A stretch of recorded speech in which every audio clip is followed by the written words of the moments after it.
আর এবার আপনাদের সামনে রাখবো কালীগঞ্জে ভোট হিংসায় 9 বছরের তামান্না খাতুনের মৃত্যুর ঘটনার পর 10টা দিন পেরিয়ে গিয়েছে। 24 জনের নামে এফআইআর হয়েছিল, মাত্র 9 জনকে এখনো পর্যন্ত পুলিশ গ্রেফতার করতে পেরেছে। 15 জনের কেশাগ্র স্পর্শ করতে পারেনি পুলিশ। আর তাই ন্যায় বিচারের দাবিতে এবার হাইকোর্টে দ্বারস্থ হলো তামান্নার পরিবার। দেখুন, জিজ্ঞাসা করুন না, একটু যান মুখ্যমন্ত্রীকে জিজ্ঞাসা করেন কেন আমাকে এত দূর আসতে হচ্ছে। তৃণমূলের বিজয় উল্লাসের বোমা মায়ের থেকে চিরতরে কেড়ে নিয়েছে একমাত্র সন্তানকে। মায়ের চোখের সামনে ছিন্ন ভিন্ন হয়ে গেছে ফুটফুটে মেয়ের শরীরটা। তামান্না খাতুনের মৃত্যুর পর কেটে গিয়েছে 10টা দিন। 24 জনের বিরুদ্ধে এফআইআর হলেও এখনও গ্রেফতারির সংখ্যা মাত্র 9। এই অবস্থায় বিচারের দাবিতে হাইকোর্টে দ্বারস্থ হলেন তামান্নার মা বাবা। বৃহস্পতিবার আইনজীবী বিকাশ রঞ্জন ভট্টাচার্যের সঙ্গে দেখা করে আইনি পদক্ষেপের প্রস্তুতি শুরু করলেন সন্তানহারা দম্পতি। ন্যায্য বিচার চাইতে এসেছে, হাইকোর্টের ন্যায্য বিচারের জন্য এসেছি। ন্যায্য বিচার, মেয়ের জন্য ন্যায্য বিচার চাই। আমার মেয়ে তামান্না, ছোট্ট তামান্না মার মেরে ফেলেছে, আমি ন্যায্য বিচার চাইতে এসেছি হাইকোর্টে। 23 জুন কালীগঞ্জের বিধানসভা উপনির্বাচনের ফলাফলে এগিয়ে ছিল তৃণমূল। অভিযোগ, চূড়ান্ত ফল ঘোষণার আগেই বিজয় উল্লাসের নামে সিপিএম ও কংগ্রেস সমর্থকদের বাড়ি বেছে বেছে বোমাবাজি শুরু হয় বলে অভিযোগ। পরিবারের দাবি, মায়ের সঙ্গে পুকুরে যাচ্ছিল তামান্না, হঠাৎই পেছন থেকে উড়ে আসে বোমা। বিস্ফোরণে ঘটনাস্থলেই মৃত্যু হয় 9 বছরের বালিকার। মেয়ের মৃত্যুর বিচার ও সব দোষীদের গ্রেফতারির দাবিতে পুলিশকে 24 ঘন্টা সময়সীমা বেঁধে দিয়েছিলেন তামান্নার মা। কিন্তু 10 দিন পরেও অধরা 15 জন অভিযুক্ত। এই প্রেক্ষিতে ফের পুলিশের বিরুদ্ধে ক্ষোভ উগরে দিয়েছেন সন্তানহারা মা। পুলিশের কাজে সন্তুষ্ট হওয়ার চেষ্টাই তো এতদিন করছিলাম, কিন্তু পুলিশে তো সঠিকভাবে কাজটা করছে না বা করতে দিচ্ছে না পুলিশকে। তো আমরা এখন শপথ নিয়েছি যে তামান্নার খুনিদের, তামান্নাকে যারা মেরেছে, আমার কলজের টুকরাকে যারা মেরেছে তাদেরকে শাস্তি দেব। এই ঘটনায় এখনো অবধি যাদের গ্রেফতার করা হয়েছে তাদের বেশিরভাগই তৃণমূল কর্মী। বাড়িতে উঠতে দেখা গেছে তৃণমূলের পতাকা। এই পরিস্থিতিতে তামান্নার মা বাবা যখন বিচার চেয়ে সরব, তখন বিরোধীরা সরাসরি নিশানা করছেন মুখ্যমন্ত্রীকে। কালীগঞ্জের মানুষ তো ভোট দিয়েছে আপনাকে, সেই কালীগঞ্জের মানুষ ভোট নিয়ে আপনি জিতেছেন, কিন্তু সেই তামান্নার মতো একটা কচি শিশুকে এইভাবে নৃশংসভাবে খুন করা হলো, তাদের পরিবারের পাশে এসে একবার দাঁড়ালে আপনাকে যেত। লক্ষ্মীর ভাণ্ডার নয়, মায় বোনেদের নিরাপত্তার প্রয়োজন, তাদের নিজেদের, তাদের সন্তান সন্ততিদের। আজকে তো প্রায় 10 দিন অতিক্রান্ত হতে চলল, এখনো 24 জনের মধ্যে সেই 9 জন ধরাটাই সীমাবদ্ধ থাকলো। তামান্নার মা মনে করছে, আমরা মনে করছি যে সবটাই তদন্ত যেভাবে এগোনো দরকার, যে গতি সেই গতি পাচ্ছে না। বিরোধীদের আক্রমণের পাল্টা জবাব দিয়েছে তৃণমূল। যখন অভিযোগ দায়েরের সময় যার যার রাগ ছিল ওই এলাকায় রাজনীতি করার জন্য, পরিবারের শোকাতুর অবস্থার সুযোগ নিয়ে চারপাশের কেউ রাজনৈতিক উদ্দেশ্য প্রণোদিত হবে, দুনিয়ার নাম ঢুকিয়ে দিয়েছে এবং প্রত্যেককে 24 ঘন্টার মধ্যে খুঁজে আনতে হবে, এগুলো একেবারে একটা মানে অস্বাভাবিক সমস্ত প্রক্রিয়ার দিকে ঠেলে দেয়। আসল অভিযুক্তরা ধরা পড়েছে, এই ধরাটাই তো সিপিএম জমানায় পড়তো না, আর বিজেপি শাসিত রাজ্যে পড়ে না। তামান্নার মৃত্যুর পর গ্রামে তল্লাশি চালিয়ে 87টি বোমা উদ্ধার করেছে পুলিশ।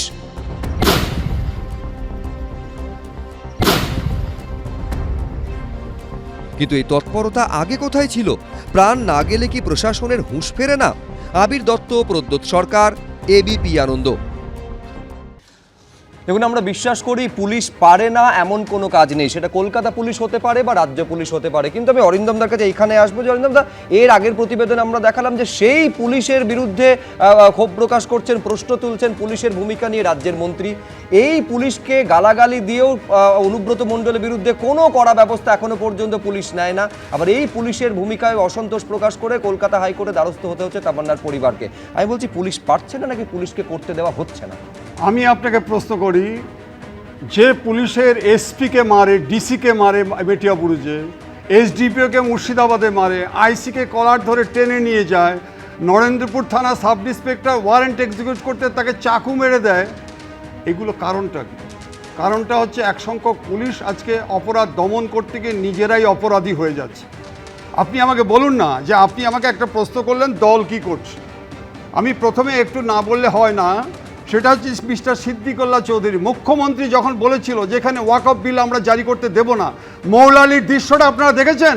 আজকে সেইখানে যে আজকে প্যালেস্টাইন ফ্ল্যাগ নিয়ে যাচ্ছিল দেখেছিলেন, সেই সময় সিদ্দিকুল্লাহ বাবুর হামধাম সমস্ত দেখছিলেন কি? এই সিদ্দিকুল্লাহ বাবুকে 2021-এ যখন আমফানের সমস্ত ত্রাণ নিয়ে গিয়েছিল সরবেরিয়ায়, আজকে সেই শাহজাহান কিভাবে কলার ধরে টেনে নামিয়েছিল, দল কি করছে? এবার আপনাকে আমি আজকে বলি, খুব দুর্ভাগ্যজনক পরিস্থিতির মধ্যে আপনাকে আমি বলতে যাচ্ছি, সত্যি সত্যি সেলুকাস কি বিচিত্র আমার এই পশ্চিমবাংলা রাজ্যের রাজনীতি।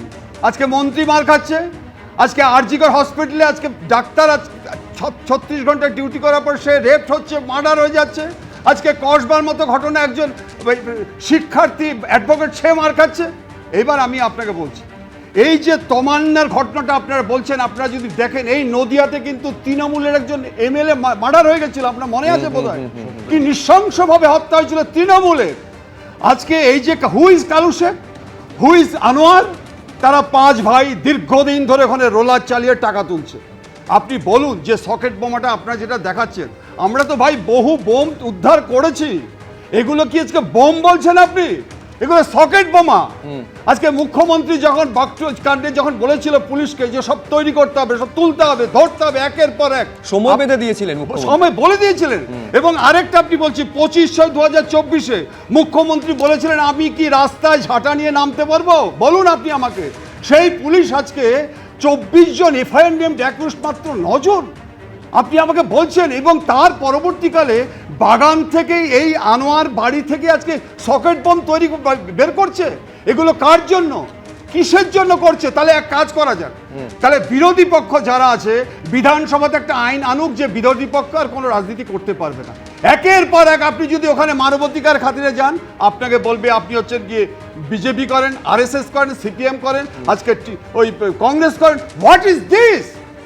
আমি যদি আজকে আমার গণতন্ত্র যদি এক থাকে, আমার ভারতীয় সংবিধান যদি মুক্তির পথ দেখায়, শান্তির পথ দেখায়, তাহলে is it the example of আমাদের পশ্চিমবঙ্গের গণতন্ত্র? হ্যাঁ, আমি নিঃসন্দেহে এখানে মণিশঙ্কর চট্টোপাধ্যায়ের কাছে আসবো। তিনি তৃণমূল বিধায়কের কথা অরিন্দম দা বলছিলেন, আমি মনে করিয়ে দেবো সত্যজিৎ বিশ্বাস, তিনি ছিলেন নদিয়ার কৃষ্ণগঞ্জের তৎকালীন বিধায়ক, খুন হয়ে গেছিলেন। এই রকম ঘটনা কিন্তু বারে বারে আছে। পানিহাটি তৃণমূল কাউন্সিলর, তাকে পয়েন্ট ব্ল্যাঙ্ক রেঞ্জ থেকে গুলি করে খুন করে দেওয়া হয়েছিল, পরপর এই ধরনের ঘটনা ঘটেছে। কিন্তু আজকের এই তামান্নার ঘটনা, তামান্নাকে যে হত্যা করা হয়েছে তার বিচার চেয়ে কলকাতা হাইকোর্টে যখন দ্বারস্থ হচ্ছেন, তাকে আইনি সহায়তা দিচ্ছেন বিকাশ রঞ্জন ভট্টাচার্য। তিনি কি বলছেন দেখুন।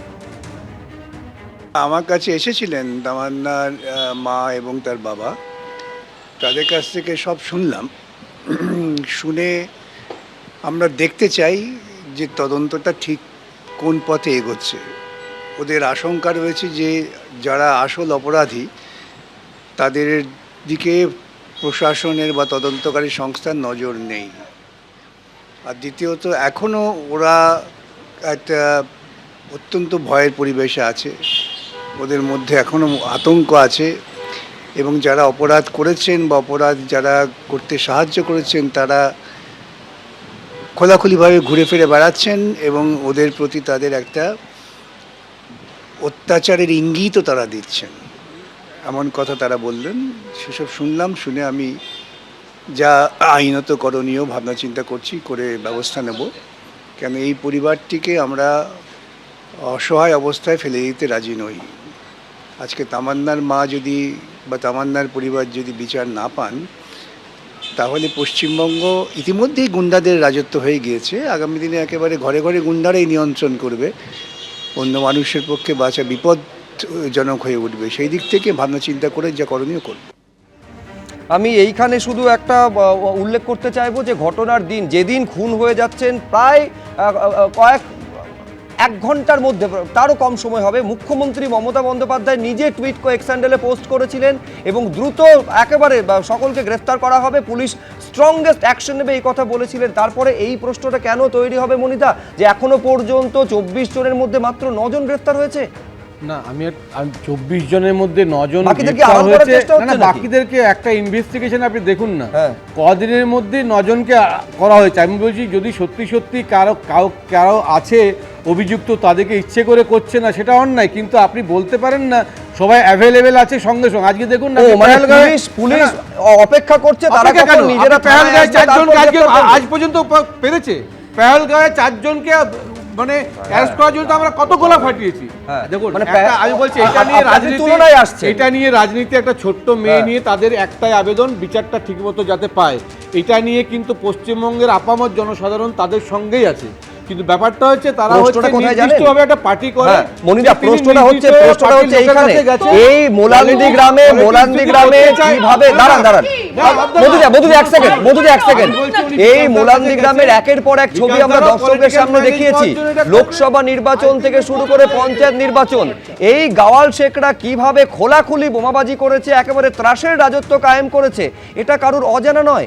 পুলিশের কাছে তামান্নার পরিবার, স্থানীয় বাসিন্দারা বলছেন, বারে বারে অভিযোগ করেছেন, খেয়াল করে শুনবেন মনিদা, সেটা হচ্ছে স্থানীয় বাসিন্দাদের অভিযোগ এরা হচ্ছে একেবারে ক্রিমিনাল, যারা শাসক দলের মদতপুষ্ট, এবং তাদের অভিযোগটা হচ্ছে পুলিশ তাদের অ্যাটিটিউডটা এরকম যে পুলিশ সেখানে গিয়ে এই দুষ্কৃতীদের সঙ্গে গিয়ে ডিম সেদ্ধ আর চা খায়, অ্যাটিটিউডটা এরকম, পুলিশকে নাকি মাইনে এই দুষ্কৃতীরা দেয়, পুলিশ জানতো না কিছু, এতদিন পরেও 15 জনকে পুলিশ খুঁজে পাচ্ছে না।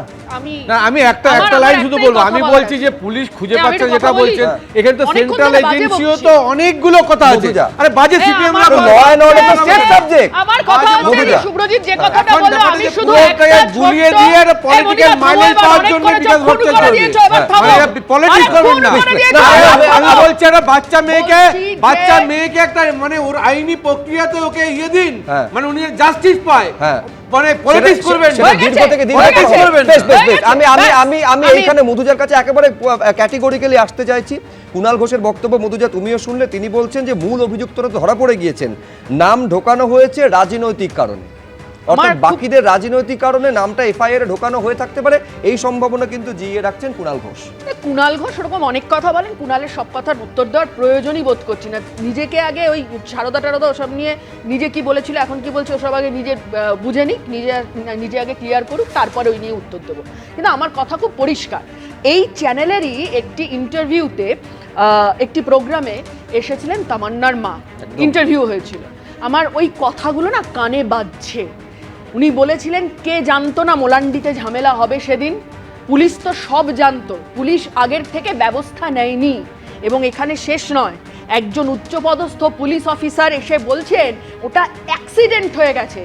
সকেট বোমা নিয়ে বিজয় মিছিল, এখানে যারা আমরা রাজনৈতিক দলের প্রতিনিধি বসে আছি, আমরা কোনো না কোনো সময় কোনো না কোনো বিজয় মিছিলে সবাই হেঁটেছি। যারা বাকিরা দুজন সরাসরি রাজনীতির সঙ্গে যুক্ত নন, তারাও বহু রাজনৈতিক মিছিল দেখেছেন। সকেট বোমা নিয়ে কোনো বিজয় উৎসবের মিছিল হয় এ কেউ দেখেছেন নাকি? আসল ঘটনাটা হচ্ছে ওইখানে সিপিআইএম ওই গ্রাম পঞ্চায়েতগুলোতে ভালো রেজাল্ট করেছে। এবার ওই বিধানসভাটায় সিপিআইএম এর ভোট বেড়েছে, মানে আমাদের প্রার্থীর ভোট বেড়েছে, কংগ্রেস প্রার্থী ভোট বেড়েছে এবারে, ফলে সেখানে দাঁড়িয়ে হ্যাঁ ওখানে দাঁড়িয়ে কংগ্রেসের হয়ে দাঁড়িয়েছিলাম। নিজেও ডুবেছেন, কংগ্রেসকে ডুবিয়েছেন, আবার জোরে দিতে বলেছেন। থামুন, মানে বাজে কথা, মানে কথা হচ্ছে আপনারা চাইছেন বাচ্চাটা যাতে বিচার পায়, আর আপনারা রাজনীতি নিয়ে চলে এলেন। 24 জনের মধ্যে দাঁড়িয়ে 9 জন অ্যারেস্ট হয়েছে, অতগুলো বোমা উদ্ধার হয়েছে, বাকিরা হচ্ছে এখনো পর্যন্ত অ্যারেস্ট হচ্ছে না। কিসের জন্য? উনি বলছেন নিশ্চয়ই হবে, আর ওদের কুণাল বলছে যে ওদের বিচার পায়।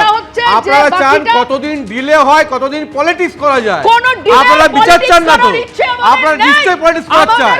হাইকোর্টে যাবেন, আরো ডিলে হবে। রাজনীতির কথা বলছেন মণিশঙ্কর চট্টোপাধ্যায়, দর্শকদের খেয়াল থাকবে এটা কিন্তু রাজনীতিরই ঘটনা ঘটেছে। তার কারণ একেবারে বিধানসভার উপনির্বাচনের কাউন্টিং সেদিন চলছিল, তৃণমূল প্রার্থী তিনি লিড করছিলেন এবং তারপর তৃণমূলের বিজয় উল্লাস থেকে বোমা ছোড়া হয়। আজকে যখন আমি একটা ছোট্ট বিরতিতে যাব, বিরতিতে যেতে যেতে দেখাবো আজকে যখন বিজেপি রাজ্য সভাপতিকে সংবর্ধনা অনুষ্ঠান হচ্ছে, সেইখানে শুভেন্দু অধিকারীর গলাতেও এই কালীগঞ্জের ঘটনার প্রসঙ্গ উঠে এসেছে। কি বলেছেন তামান্নার প্রসঙ্গে শুভেন্দু অধিকারী দেখাবো, দেখাতে বিরতি, তারপর আবার ফিরে আসছি আলোচনা। সর্বত্র ঘৃণা তৈরি হয়েছে এই সরকারের উপরে। এই সরকার কোন এদের কাছে কোন কন্যা, কোন বোন, কোন দিদি, কোন মা সুরক্ষিত নয়। বাংলার মাদের আমরা দেবী দুর্গার চোখে পূজা করি, আমরা সব সময় ভারত পিতা বলি না, ভারত মাতা বলি। আমাদের স্বামী বিবেকানন্দ মহাষ্টমীর দিন কুমারী পূজার মধ্য দিয়ে আজকে বাংলার কন্যা পূজা চালু করেছিলেন। এই বাংলায় কোন কন্যা সুরক্ষিত নয়। আরজি করের অভয়া সুরক্ষিত নয়, কালিয়াগঞ্জের তামান্না সুরক্ষিত নয়, কসবা ল গার্লস কলেজের ছাত্রী সুরক্ষিত নয়। তাই আমাদের দায়িত্ব, কন্যা বাঁচাও, মমতা তাড়াও।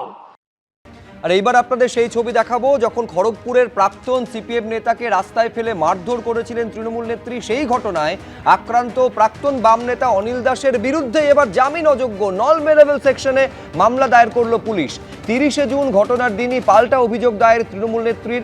অনিল দাসের বিরুদ্ধে অন্য মহিলার শ্লীলতাহানির অভিযোগ, তার বিরুদ্ধে চাকরির টোপ দিয়ে টাকা তোলারও অভিযোগ দায়ের করেছেন তৃণমূল নেত্রী। তৃণমূল নেত্রীর এই অভিযোগের ভিত্তিতে জামিন অযোগ্য ধারায় মামলা রুজু করেছে পুলিশ। আমি আতঙ্কিত, চিন্তিত, আমার পরিবার চিন্তিত, মানুষ চিন্তিত। ওখানে পরিবেশ দেখলেন না? সব মানুষ নিশ্চুপ হয়ে দাঁড়িয়ে আছে, তাকাচ্ছে জালি অ্যাডভোকেটের বাড়ির দিকে, আর তাকাচ্ছে এদিকে। এই মেয়েদের টিমকে তৈরি করা হয়েছে, তো আরো বড় বড় প্রভাবশালীর সঙ্গে ছবি তুলে কথা বলছে। এগুলো দেখিয়ে দেখিয়ে সমাজে ভয় দেখায় এবং টাকা রোজগার করে। কাজে এটা কি আশা করবেন? এ তো পুলিশ জড়িয়ে গেছে, জালি অ্যাডভোকেট জড়িয়ে গেছে। পুলিশ এমন কাজকর্ম করেছে ওকে সঙ্গে নিয়ে যে যাতে করে পুলিশ ভয় পাচ্ছে যে ওকে অ্যারেস্ট করতে। পুলিশ চিন্তায় পড়ে গেছে, তাই বাধ্য হয়ে পুলিশ ওকে ডেকে নিয়ে এসে আমার বিরুদ্ধে অভিযোগ করাচ্ছে এবং দিয়ে কোর্টে পাঠাচ্ছে। 2 2 4 মিলে যাচ্ছে। মানে দূষণের বিরুদ্ধে কেউ প্রতিবাদ করো না। প্রথম কথা, এইভাবে মারাটা ঠিক হয়নি। কেউ কারোর গায়ে এরম ইচ্ছে মতো হাত দিতে পারে না। তার ভিতরে যদি অভিযোগও থাকে তাহলে সেটা আইনে পুলিশ দেখবে বা আইনত যা হবে হবে। এইভাবে একটা ভিডিও ঘুরবে, একজন বয়স্ক লোককে কয়েকজন মারবে, এটা হতে পারে না। আবার সেই ব্যক্তি, তার বিরুদ্ধে মহিলাদের কি কি অভিযোগ আছে সেটাও খতিয়ে দেখার মতো। আমি একবারও মহিলাদের ডিফেন্ড করছি না, আমি বলছি মারা ঠিক হয়নি, কিন্তু পুলিশ আছে, তারা দুপক্ষের সঙ্গে কথা বলে বিষয়টা দেখুন। দেখুন, অনিল দাসকে যেভাবে প্রকাশ্য রাস্তায় মারধর করা হয়েছে, এই ঘটনা নিঃসন্দেহে অনেককে মনে করিয়ে দিচ্ছে 10 বছর আগে 2015 সালে তৎকালীন সিপিএম বিধায়ক ধীরেন লেটকে যেভাবে মারধর করা হয়েছিল, কান ধরে উঠবস করানো হয়েছিল এবং আমি সিপিএম করব না কার্যত বলিয়ে নেওয়া হয়েছিল। এই ঘটনাটি পুনরাবৃত্তি কার্যত হচ্ছে। কিন্তু আমি বলছি অভিযোগটা মারাত্মক মধুজা। সেটা হচ্ছে অনিল দাস শ্লীলতাহানি করেছেন বলে অভিযোগ, চাকরির টোপ দিয়ে তিনি টাকা তুলেছেন বলে অভিযোগ। এই অভিযোগও তো মারাত্মক।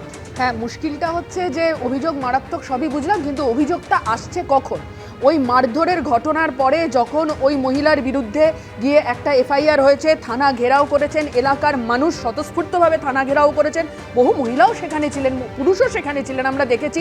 এবং ওই মহিলা তৃণমূলের নেতা হওয়ার সুবাদে, কাউন্সিলর হওয়ার সুবাদে থানার ভেতর ঢুকে কার্যত পুলিশের আশ্রয় নিশ্চিত করেছে, নিজের নিরাপত্তা নিশ্চিত করেছে। তারপর দাঁড়িয়ে আসলে বাঁচার জন্য এই ঘটনা ওখানে ঘটানো হচ্ছে, ওইখানে এই অভিযোগ করা হচ্ছে, এরকমটাই মনে হচ্ছে। যদি সত্যিই এটা হতো, চাকরির জন্য টাকা তুলেছে, হাস্যকর শোনাচ্ছে এই সমস্ত কথা, ছেড়ে দিলাম না হয়, হ্যাঁ, মানে এই সমস্ত অভিযোগ যদি সত্যিই থাকতো তাহলে মারধর করার আগে পুলিশে যায়নি। এই অভিযোগ তো তোমরা শাসক দলের বিরুদ্ধে তোলো। আসলে মারধর করার আগে পুলিশে যায়নি কেন? আগে তো পুলিশে গিয়ে অ্যারেস্ট করাতে পারতো, সেই ক্ষমতা তো ছিল ওদের হাতে, সেই ক্ষমতা তো ছিল। আসলে অভিযোগটা ফ্রেম করা হয়েছে, অভিযোগটা ফ্রেম করা হচ্ছে, তার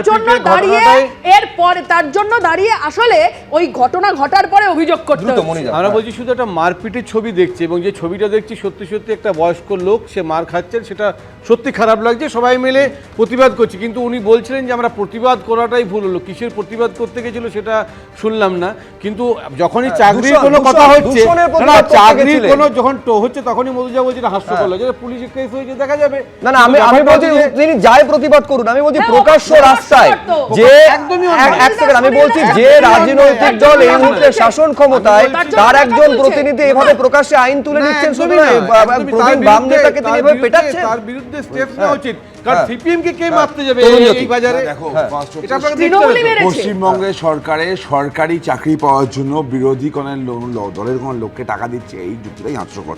আমি ধরে নিলাম যা যা অভিযোগ ভদ্রলোকের বিরুদ্ধে আছে সব সত্যি, পুলিশের কাছে অ্যারেস্ট হোক, পুলিশ না, তাহলে এটা বিশ্বাস করতে হবে এতটাই প্রভাবশালী আসো, আসো। এবং ক্ষমতাধর এই অনিল দাস যে তিনি হ্যাঁ, টাকা একদম নিয়ে বিরোধী। চাকরি দিতে পারবেন বলে মানুষ বিশ্বাস রাস্তার করে। মধ্যে তাকে ধরে যেভাবে মারধর করা হলো, আমি বামফ্রন্টের আইডিওলজি আমি সমর্থন নাই করতে পারি, মানুষ হিসাবে না লজ্জা লাগছে।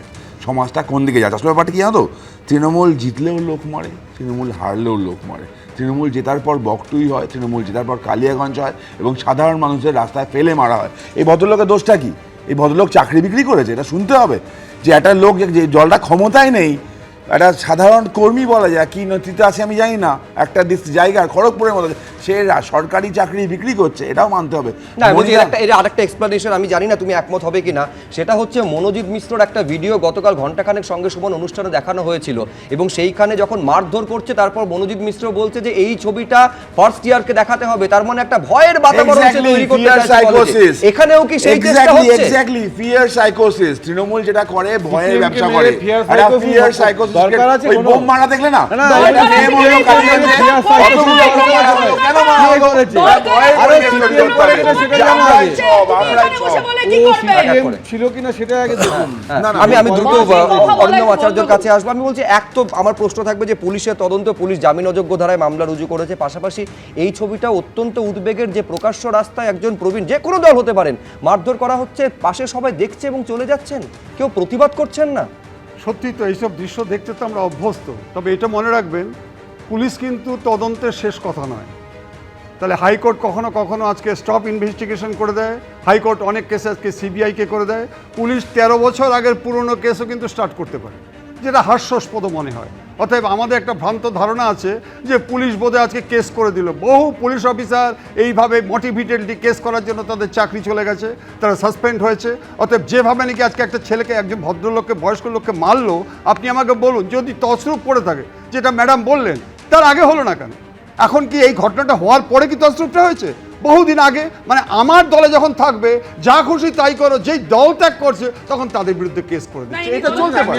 আমি একটা লাইন, আমি অন্য অ্যাসপেক্টে আমি কথা বলছি, অরিন্দমদাকে বুঝতে চাই যে দেখুন ওরা যখন মারপিট হচ্ছে, কে কাকে মারছে, কে তৃণমূল, না, এটা সহজে বোঝা যাচ্ছে। আমি বলছি না, সহজেই বোঝা যাচ্ছে। আমি কোনো বলছি না, আমি সংশয় এই নেই। লাইনে যাচ্ছি আমি না। বলছি, যেখানে শেষ করেছিলেন অরিন্দম আচার্য, আমি সেইখানে ধরতে চাইবো, সেটা হচ্ছে শাসক দলে থাকলে কি সবকিছু করার লাইসেন্স পাওয়া যায়? এই প্রশ্নটা মনোজিৎ মিশ্রর ক্ষেত্রে বারে বারে উঠে এসেছে। কসবা কাণ্ডের পর তিনটি জনস্বার্থ মামলা দায়ের হয়েছে, আজকে যার শুনানি হলো।